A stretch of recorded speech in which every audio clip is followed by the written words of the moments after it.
আমাদের organising secretary Dipak মহাশয়, আর আমাদের সঙ্গে উপস্থিত আমাদের যে ক্যামেরা মারতেছে আমাদের বদলের সদন ইউনিয়নের সভাপতি আর প্রাইমারির সভাপতি সম্পাদক, মহিলার সভাপতি সম্পাদক, বিএসইউ ইউডোর সভাপতি সম্পাদক, আর এই গ্রামের আমার মুরব্বী গাওবরা স্যারগুলাকে আমি ধন্যবাদ দিচ্ছি, বাইডুগুলাকে সবাইকে ধন্যবাদ দিচ্ছি, আর দাদাগুলা সবাইকে আমি ধন্যবাদ দিচ্ছি।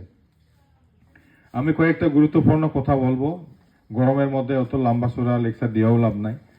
যে অরুণোদয়তে আমি প্রথম বলবো, অরুণোদয় এই অমৃতপুর গ্রামে আমাদের কুরুক সমাজে না কুরুক মহিলা পাইতে লাগি বলিয়া ডিসিকে ডাইরেক্ট বলছি, তারপরে এখন আমাদের এমসিএল স্যার লিখিয়ে দিলে এটা direct accept code of conduct না হওয়া পর্যন্ত এখনো যদি যেতে পারে কালকা তাও হবে, যদি অল্প খরচ করতে পারে ডাইরেক্ট এটা ব্লগে যাবে না, ডাইরেক্ট ডিসি অফিসে। এটা আমরা আজকেও পাঠাইছি। কালকা বিন্নাখাতা একজন লোক আমাদের বিপিএফ থেকে লিস্ট দিছে, ওই বিপিএফ লিস্টে দেওয়ার পরে ওই 2 দিন পরে কি হইলো, ইউপিপিএল একজন লোকে জয়েন করলো।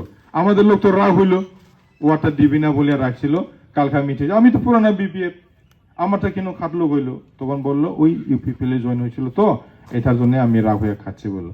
কালকা আলাপ করিয়া আজকে 3 জন পাঠিয়ে দিয়েছি ডিসি অফিসে।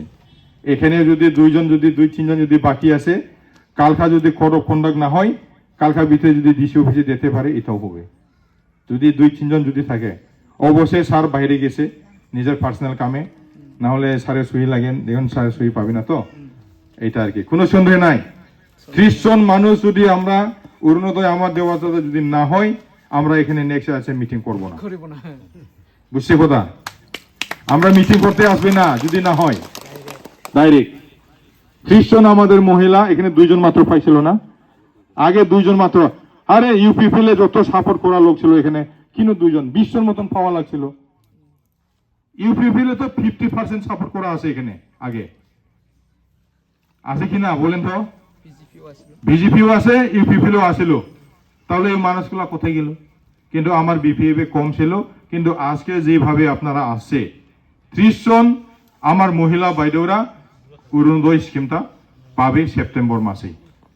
টাকাটা পাবে এবার 1500 করিয়া বলছি, আমি সঠিক জানি না, কিন্তু 1500 টাকা বলছি আর কি। আমাদেরকে ভালো ভালো কথা কইয়া নিয়ে যায়। আর আজকে কাছেবাড়ির মধ্যে বিজেপির মিটিং আছে না, ডক্টর হেমন্ত বিশ্ব শর্মা স্যার আসছে, এখানে আসে নাই, ওদের পাইকারি গুলো আসে নাই নিতে গেছে নাকি? 2-3টা টোটো থাকবেন,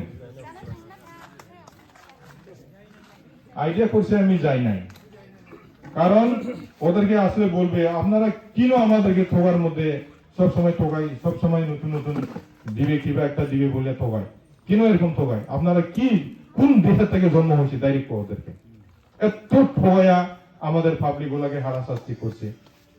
একটা পটাশের করতে কমসে কম একটা খামের পটাশের করতে আপনার 50-60 টাকা যায়, যদি 10 পর হয় 500 টাকা যায় না যায়। আর এই ওরা পয়সা নেয় না, এরকম অরুণোদয় কিবা কিবি করলে অনেক পয়সা নেয় ওরা। ভোট লাগলে মানে আমাদের জনসাধারণকে ভোট আদায় করার জন্য ভালো ভালো বলে। এই ইলেকশন যদি বিজেপি আরো সরকার হয়, গির্জা ঘর বাঁধাবে ওরা, গির্জা ঘর। এই ভাইরাল হয়েছে না, অনেক মারা ভাইরাল হয়েছে না, মারছে না? মারি নাই, থাদারকে মারছে না। আমার ভারত দেশটা হইল নিরপেক্ষ দেশ, যে ইচ্ছা চাই এই ধর্মটা নিতে পারি। আমি ইচ্ছা হইলে আমি হিন্দু হইতে পারি, ইচ্ছা হইলে খ্রিস্টান হইতে পারি। আমার এখানে ভয় করছে সবাই বলে বিজেপির কাম নাই, এখানে দেওয়া লাগে না, এটা দেওয়া যাবে না বলছে। হেমন্ত বিশ্ব শর্মা একটা কথা বলছে, আমি যত জিকিম তাতে আমি ইলেকশন কিলিম, আমি জিকিবর কারণে ইলেকশন কিলিম, এভাবে বলছে না? কারণ যেখানে জিকা লাইন আছে এখানে ওরা ইলেকশন খেলবে, সবাই বলে ওরা দিবি না। তার জন্য এখানে যতটুকু বিজেপির সাপোর্টার ছিল সব বিপিএফে আসা মানে যোগাযোগ হয়েছে, অনেক লোক আসে। কমসে কম রাইমনা প্রাইমারি হিসাবে 1500 বা 2000 মতন হইল না জয়েন্টটা টোটাল। স্যার বেশি নজর করিয়া আসে, কোন মানুষ গেলে গাড়ি ভাড়া যে 200 টাকা পাই নাই বলতে পারবে? অফিসে গেলে কিবা একটা বিপদ আছে, কোনোদিন গেলে স্যার কোনোদিন হাততালি পাঠায় নাই। আর রাইমনার মধ্যে যেটুক ডেভেলপমেন্ট করা লাগে স্যারে অনেক দায়িত্ব নিয়ে কাম করছে। রাস্তা এখন তো সরকার নাই, তবু রাস্তা ঘাট বানিয়ে দিছে। তার জন্য রাইমনার মধ্যে স্যার কমসে কম একটা ইলেকশনে 10-15 লাখ টাকা খরচ করে। এই যোগ কার্ডটা আপনাদেরই পাবে। ওরা তো একজনও মানে জব কার্ডের কাম দিতে পারে না, 5 বছর আমাদেরকে তোগায় শেষ করছে। তাহলে আমাদের এই 1 কোটির বেশি টাকাটা লাগে, ভবিষ্যৎটা লাগে, না এই ইউপিএল এর ঠোকানো 10 টাকা লাগে? বলেন তো কোনটা ভালো, বিপিএফ না ইউপিপিএল? এটার জন্য কোনো চিন্তা করা লাগে না। আমাদের পুরুষগুলা এখন জঙ্গলে কুড়ি কাটিবার জন্য যাবার পাই না, অল্প সামনে গেলেই ধরে মারে। আমরা হইল জঙ্গলে থাকা লোক, জাতিটা বড়, উরাও, আদিবাসী, সান্থাল, আমরা জঙ্গল কিনারে কিনে থাকা লোক, হয় না নয়?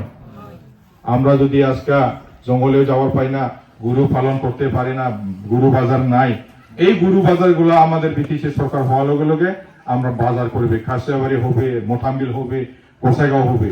আমরা গরিব মানুষগুলা 2টা গরু আছে, 3টা গরু আছে, আমাদের ছেলের এডমিশন করতে লাগে কোকরাঝার কলেজে, তাহলে আমরা গরু বিক্রি করতে মানে সুবিধা পাওয়া লাগে কিনা? সুবিধা পাওয়া লাগে। আর আমরা সেই হিসাবে আমরা ভবিষ্যতের জন্য, আমরা বাচ্চা কাচ্চার জন্য মানে ওদের শিক্ষা দীক্ষা দেওয়ার জন্য আমরা পয়সা কই পাবে? মাটি তো বিক্রি করতে পারবে না, না? কারণ গরু বিক্রি করিয়ে আমরা গরু আরো নিতে পারি, তার জন্য গরু দোকান, গরু মার্কেট এইগুলা সব করবে বলে আমার স্যার প্রতিশ্রুতি দিচ্ছে সরকার হওয়ার পরে। তার জন্য কোনো সন্দেহ নাই, বিজেপি আমাদেরকে কিচ্ছু করতে পারবে না। বিজেপি উল্টা আমার বিপিএফ কে ভয় করছে, এখন হাগ্রামা স্যারকে ভয় করছে। হাগ্রামা স্যার বলছে আমি কারো পিছনে থাকার লোক না হয়, বলছে না? আর ফেরেঙ্গা তো যে বলছে ঈশ্বর আল্লাহ ভগবান আসলেও বলে উচ্ছেদ করবে। আরে বাবা, উচ্ছেদ তো আর অরুণোদয়টা পাবে, এটা কোনো অসুবিধা নাই, কোনো চিন্তা করা লাগে না। এটা যেভাবে লিস্ট আছে, এটা অলরেডি ডিসি অফিসে গেল, এখানে কোচবিহার ডেভেলপমেন্ট বোর্ডে নাই, অলরেডি ডিসি অফিসে জমা দেওয়া আছে। এটা অলরেডি কম্পিউটারে ওরা মানে মারতেছে আর কি, এটুকু বললাম। তো আগামী দিনে আপনারা আমাদের মৃত্যুঞ্জয় স্যারকে নাঙ্গল সেনে ভোট দিয়ে জয়যুক্ত করিয়া স্যারকে মন্ত্রী বানাতে পারি, সেই আশা রাখে আপনারা সবাই আশীর্বাদ দেন, আপনারা সবাই ঠিক থাকেন, এটুকু বলে আমি এই সময় শেষ করলাম। ধন্যবাদ, থ্যাংক ইউ। ধন্যবাদ।